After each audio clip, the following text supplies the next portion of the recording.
Welcome back to Graphite Hub's interview series. This is part 2 of a 4-part series with Christian Graf of Anzaplan, and this time we're getting into the AI-based approach Anzaplan has been building. Welcome back, Christian. Welcome back. Thanks for having me again. Pleasure. Now, in 2026, the word AI and machine learning gets thrown around quite a bit. Would you mind talking us through how Okay. Anzaplan is integrating AI and machine learning into your business? Okay. Thanks for already differentiating between machine learning and AI. So we are using that machine learning in a very special way. So we use it to focus on process development, on route screening, and leveraging existing data. So it's more a kind of a data analysis that we're using and creating some data models on this, where we are able to predict also for non-tested material. So, and how we did this, we use some own existing data, combine this with test results, and are with this in a position to predict suitable processing solutions and processing conditions. This enables us and also our clients to scan possible and plausible routes early on in the process and also include economics in the decision making. So this capability wasn't there before. Before it was always done in a very linear way. You do your tasks, you do your engineering, include some cost figures, and then you come out with the cost of the process. But with this approach, we are able to predict the costs and say, okay, I want to minimize the costs. Do I have to do with minimizing the costs in there? AI is using that information that typically comes from the back end of the process at the very start of the process. And with this, we can do a screening for the most economic route more systematically and much more earlier on in the process. And Christian, maybe the easiest way to understand this in more detail is to walk through a real example. So would you be able to talk through how this model works in practice? Like, let's say a developer comes to you out of Mozambique, what would go into the model and then what comes out? Okay, good. So what we typically do in the client engagement, we ask for a sample. In the case of a spherical graphite and a purification program, we will ask about 5 to 10 kg of a sample. With the AI, we can cut this a little bit down, I would say, to 2 to 5 kgs. On this, we will perform our own analysis. We do chemical assaying, we do mineralogical assaying,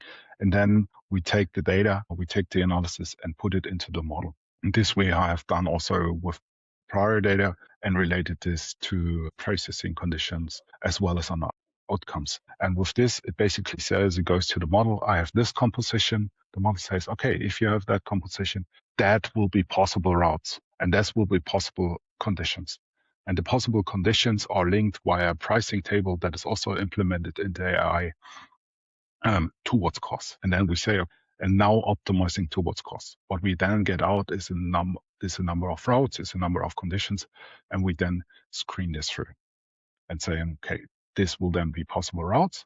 And then we say to the client, okay, we have these routes. These routes has this pro and cons. They look this way. So you have to do this and this and this processing steps. And we would suggest to do this and this testing to verify the outcomes of this. Typically, we will then do the testing. So we do the real life proof that the model is predicting a good value and manageable conditions. There's also some screening involved by the engineers, perform these tests, get the battery grade out, and present the whole package to the client and say, okay, you can do this route. It gives you this economics that's proven. We have this route. It gives you this economics that's proven. Each of the routes has the pro and cons, and now you can do your own decision. It's a very early on nice decision making. So it is not intended to substitute test work or substitute engineering. It's just to enhance test work and enhance engineering. It's about to give you way more data, way more value on the very beginning to de-risk the decision that needs to be done. And what feedback have you received so far from the people that you've shown this model to? Yes.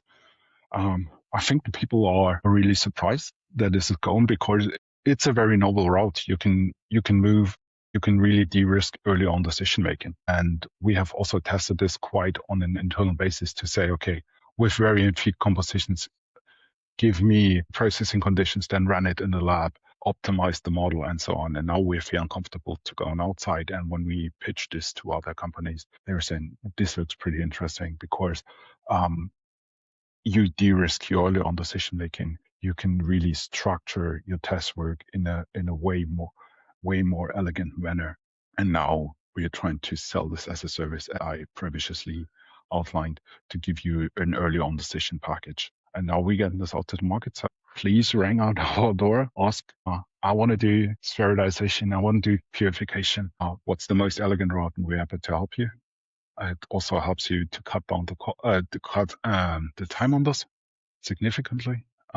Costs requires you get way more now than you got in the past. It's approximately the same, but you can get way more information. Thanks for that, Christian. It's insightful understanding how, machine learning is playing a part in Anzaplan. So thanks for sharing information on Pleasure. that. In the next episode, we're going to do a deep dive on different purification techniques. So stay tuned.